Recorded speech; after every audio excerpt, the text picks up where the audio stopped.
আজকে বানাবো গাজরের হালুয়া। এই শীতকালে মানে ভীষণ ভালো লাগে এই খাবারটা আমাদের সবারই।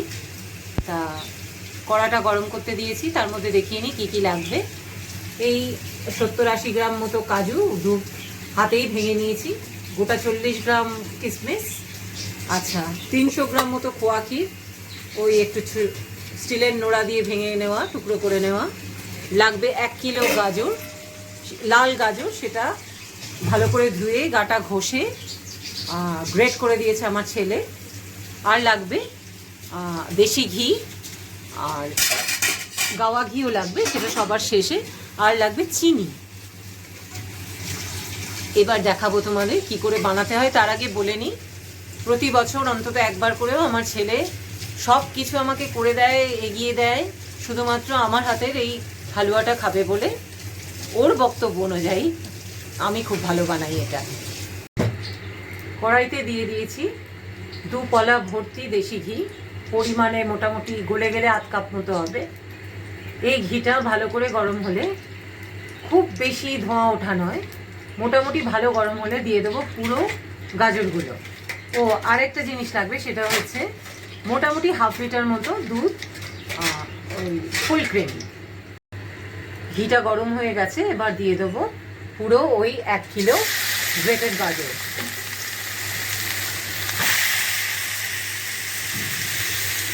এই গাজরগুলো দেওয়ার পর একটু নেড়ে চেড়ে এই মিনিট 10 পর যখন এটা পুরোপুরি ঘিটা অ্যাবজর্ব করে নেবে, তারপরে আমি এতে মেশাবো দুধ।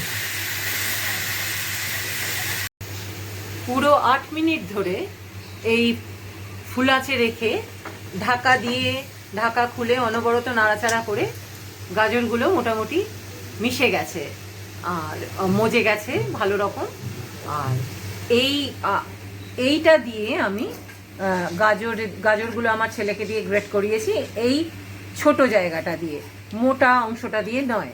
এটা মনে হলে দেখিয়ে দিই তোমাদের।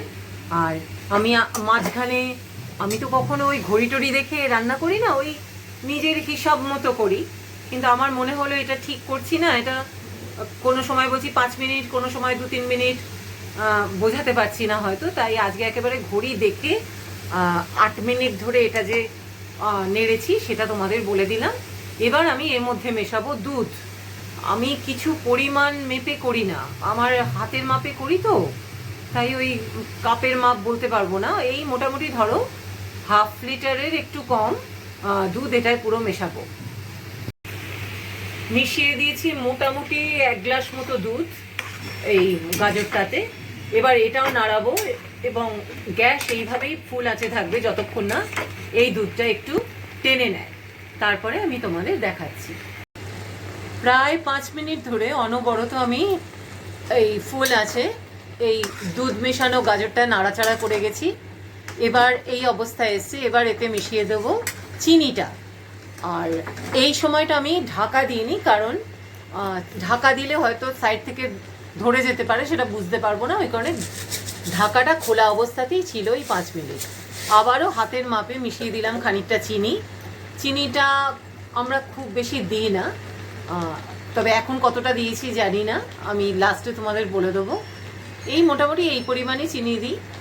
আর তারপরে এখন আবার অনবরত নাড়াচাড়া করে যাব।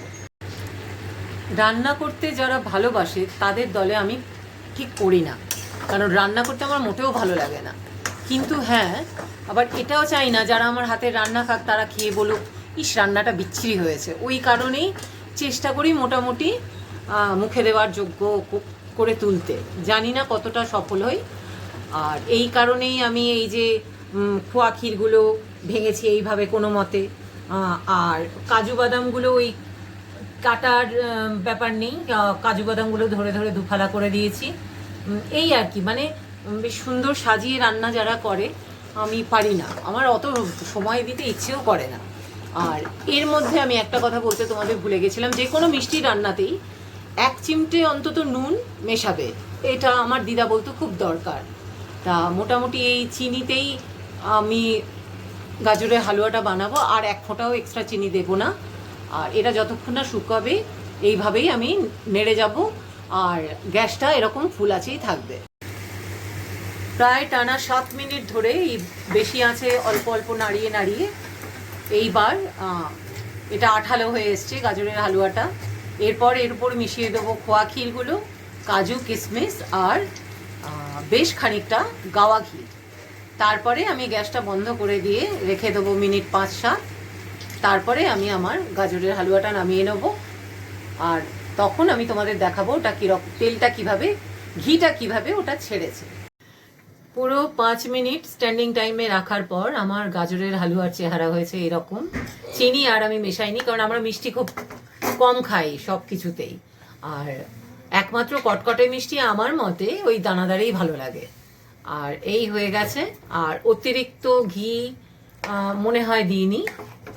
দেখো আর খেতে কেমন হলো সেটা তোমরা এরকম পদ্ধতিতে বানিয়ে দেখতে পারো, তখন হয়তো ভালোই লাগবে।